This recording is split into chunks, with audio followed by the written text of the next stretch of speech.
آپ کا ایک خطبہ تھا نا، اس میں آپ نے کہا تھا کہ حضرت علی کی ولادت جو ہے نا وہ کعبہ میں نہیں ہوئی، تو اس کے رسپانس میں جو ہے نا ایک بندے نے ویڈیو اپلوڈ کی ہے، اس نے اس میں حوالے دیے ہیں کافی اسکالرز کے نا، جو کہ کہتے ہیں کہ حضرت علی کی ولادت اس میں ہوئی ہے کعبے میں، تو اس میں جی آپ جانتے اس سے تو میں بے خبر نہیں کہ لوگ بہت لکھتے آ رہے ہیں جی سوال تو یہ کہ جس روایت پر بنیاد رکھتے ہیں کہ وہ کعبہ میں پیدا وہ صحیح ہے جی پہلے جہاں سے بات چلی ہے، بعد میں تو لاکھوں کروڑوں میں اگر نقل کرتے رہے تو وہ کوئی نئی دلیلیں تو نہیں بن جاتی، دلیل تو پہلی روایت تھی نا جس سے کام چلا، بالکل وہ نہیں ثابت ہوئی۔ جی اچھا وہ جلیل القدر امام جو نا ایک علم رجال میں جو شیخ الاسلام ہے ابن حجر اسقلانی، ان کا تدریب الراوی میں امام سیوطی لکھتے ہیں کہ انہوں نے کہا سوائے حکیم بن حزام کے جس کا بیان کیا جاتا وہ سب صحیح، نام نہیں انہوں نے حضرت علی کا لیا مگر کہہ دیا کہ حکیم بن حزام کا ثابت ہے، باقی نہیں۔ یہ ذرا امام محب الدین تبری ہیں جو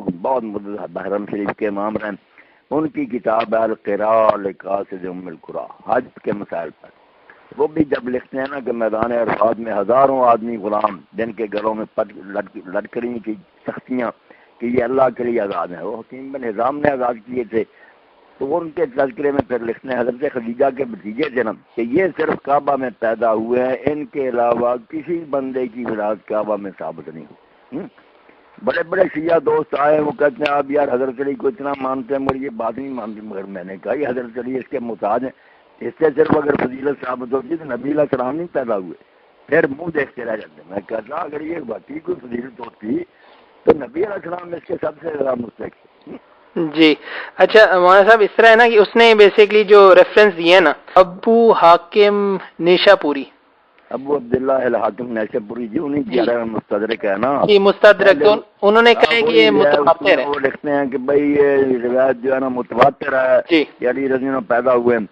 اب امام حاکم ایسا کہہ دیتے ہیں، اسی طرح انہوں نے نبی علیہ السلام کے ختنہ شدہ پیدا ہونے پر کہا کہ یہ بھی متواتر روایتیں ہیں کہ آپ ختنہ ہوا تھا آپ کا پہلے، تو نیچے اس کے ہوتی ہے تلخیص مستدرک کی جو امام ذہبی نے لکھی ہے کہ اس میں کھرا کس نے کھوٹا، اس میں وہ دیکھتے ہیں کہ صحیح نہیں ہوئی یہ بات، متواتر کہاں سے ہونی؟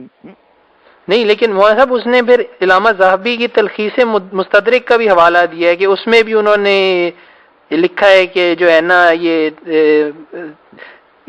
کہ حضرت علی کی ولادت کعبہ میں ہوئی۔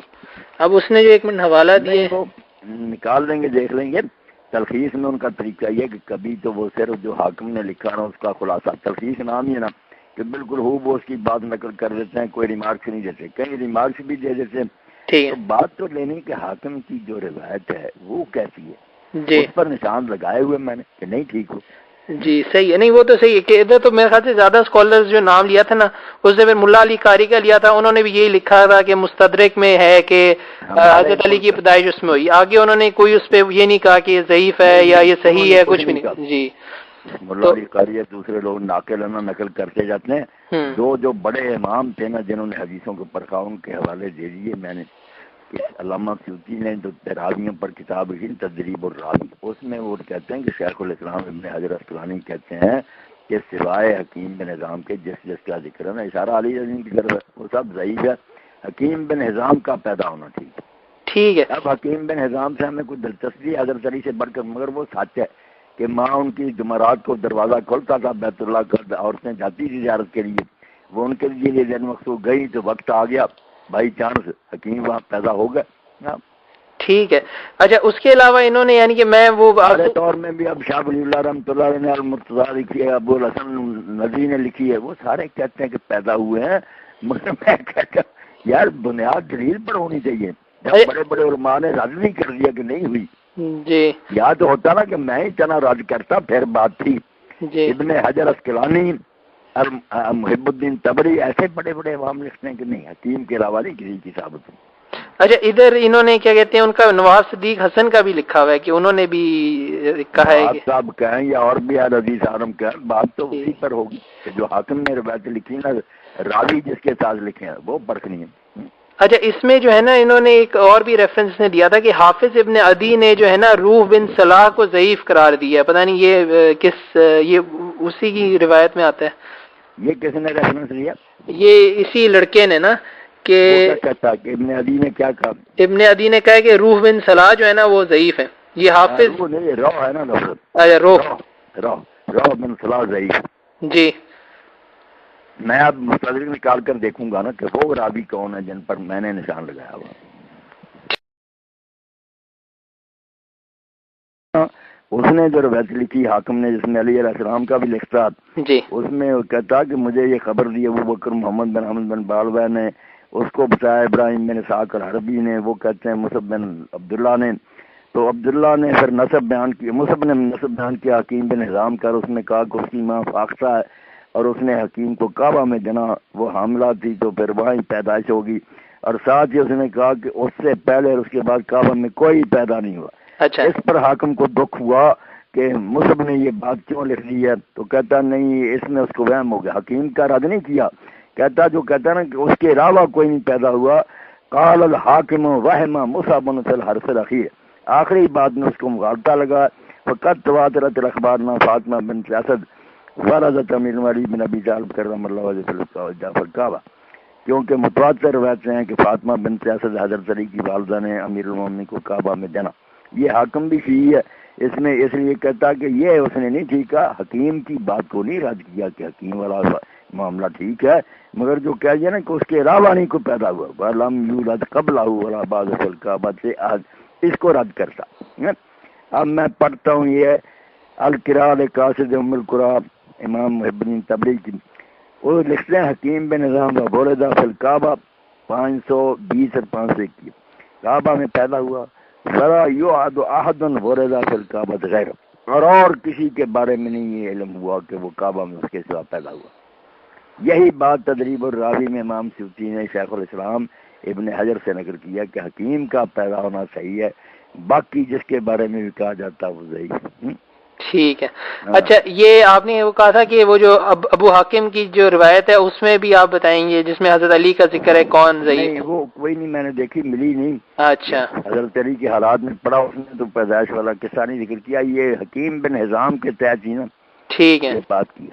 صحیح ہے ٹھیک ہے. اچھا اس کے علاوہ یہ باقی بہار الانوار جو ہے نا شیعہ حضرات کی، اس میں لمبا چوڑا کہ وہ کعبہ میں داخل ہو گئی، دروازہ کھل گیا تھا، دیوار کھل گئی تھی، پھر دیوار بند ہو گئی، اندر ہی کئی دن رہی، وہاں یہ ہوا، یہ حضور پہلے گئے وہاں آپ نے انگوٹھا چسایا نبی علیہ السلام نے. سارے افسانے، کوئی ان کا راوی سچا نہیں، بس اپنی طرف سے یہ کراماتی باتیں بنائی. افاد میاں جی بات سنو، جی سنائے جو آدمی کسی کے خلاف ہو جاتا ہے نا، آپ دیکھیں نا تذکرہ خواص جو ہے، تذکرۃ الخواص ہے نا اس کا نام، وہ سبت ابن جوزی. جی اب سبت ابن جوزی جو تھا اس سے بڑا رافضی شیعہ کون تھا؟ اس نے کتابیں لکھی شیعوں کے حق میں اور صحابہ کی مذمت میں. اب اس کا حوالہ دے دیتے ہیں. اس کا تذکرہ الخواص جو اس کی بنیاد وہ بتایا نا کہ حکیم پر تو اعتراض کرتا ہے، اس کے پاس حضرت علی کا پیدا ہونے کی کیا روایت؟ تو تذکرہ الخواص بے فکر ہو جائے. صرف اس کا جب بھی حوالہ دیں نا، صرف ہی کہتا کہ حضرت ابوبکر نے لکھ دیا تھا حضرت فاطمہ کو فتح، تو راستے میں عمر ملے، انہوں نے کہا یہ کیا، اور لے کر اس پر تھوکا اور پھاڑ دیا اس کو، اور ابوبکر کو آ کر کہا کہ تم نے آج اس کو یہ صدق لکھ دیا، کر وہ خلافت مانگے گی. تو صفت بڑا نامراد تھا، رافضی تھا. اس کی موت پر لوگوں نے بڑی خوشیاں منائی کہ شکر ہے ایسا پلید مر گیا. اچھا بڑا پکا سی. اس کا نانا جو تھا نا وہ سنی، جو امام ابن الجوزی کہلاتا ہے نا، ہاں وہ ہے اہل سنت کا. اچھا یہ نواسا ان کا جو تھا نا، یہ تو بالکل شیعہ تھا پکا، بہت مذمت اس کی آئی. ٹھیک. تو یہ اصل میں انہوں نے یہ لکھا ہے نا کہ حافظ ابن عدی نے روح بن صلاح کو ضعیف کہا ہے. اب یہ حافظ ابن عدی کون؟ نہیں یہ روایت جو میں نے پڑھی حاکم نے جو خود لکھی حکیم، اس میں تو آیا ہی نہیں روح بن صلاح. جی اچھا، اس میں روح بن صلاح نہیں آیا جو حکیم تھی. اچھا اور حاکم نے اس پر کوئی اعتراض نہیں کیا کہ حکیم پیدا ہوا تھا. جو آخری جملہ تھا نا مصعب بن عبداللہ کا کہ اس کے علاوہ کوئی پیدا نہیں ہونا، اس سے پہلے نہ اس کو اس نے کہا کہ یہ اس کا مغالطہ ہے، حضرت علی بھی پیدا ہوئے. یہ حاکم کا اپنا خیال. حاکم بھی خود شیعی تھے. حاکم بھی خود شیعہ تھے؟ ہاں، رافضی نہیں تھے، گالیاں دینے والے شیعہ تھے جو حضرت علی کا افضل مانتے تھے. اچھا. اس کے علاوہ کیا کہتے ہیں، ایک اس نے اور پوائنٹ یہ دیا ہے کہ جو حکیم کا کعبہ میں پیدا ہونا یہ متواتر اخبار سے ثابت نہیں ہے. تو اب میرا یہ کوشچن یہ ہے کہ اگر ہمارے پاس کچھ ضعیف احادیث ہوں اور وہ متواتر ہوں، یعنی کہ ان کی کافی زیادہ وہ روایت کی ہوں لیکن ضعیف ہوں ساری، اور دوسری طرف ایک صحیح حدیث ہو جو کہ اس کے مقابلے میں ہو، تو ہم کیا متواتر کو رد کر دیں گے؟ نہیں، متواتر کی تعریف ہے فہم بیٹا کہ وہ شروع سے لے کر آخر تک اتنے راوی ہیں اس کے کہ ان کے بارے میں آدمی سوچ ہی نہ سکے کتنے لوگوں نے مل کر کوئی یہ روایت گھڑ لی. ٹھیک ہے. اب جو پہلے شروع ہوتی ہے کہ پیدا ہوئے حکیم یا یہ حضرت علی، وہ متواتر کا وہ تو خبر واحد ہے، ایک آدمی شروع میں بتائے گا کہ یہ پیدا ہوئے تھے، وہاں ان گنت راوی کام، متواتر کیسے بننا ہے؟ بعد میں بے شک مشہور ہو جائے کوئی بات ہے، وہ مشہور ہو کہلاتی ہے، متواتر نہیں ہوتی. متواتر سے آغاز سے لے کر انتہا تک، شروع نبی علیہ السلام کے زمانے سے یا جب وہ واقعہ ہوا اس وقت بھی بے شمار راوی، بعد میں بھی اسی طرح، اس کو متواتر کہتے ہیں. ٹھیک ہے.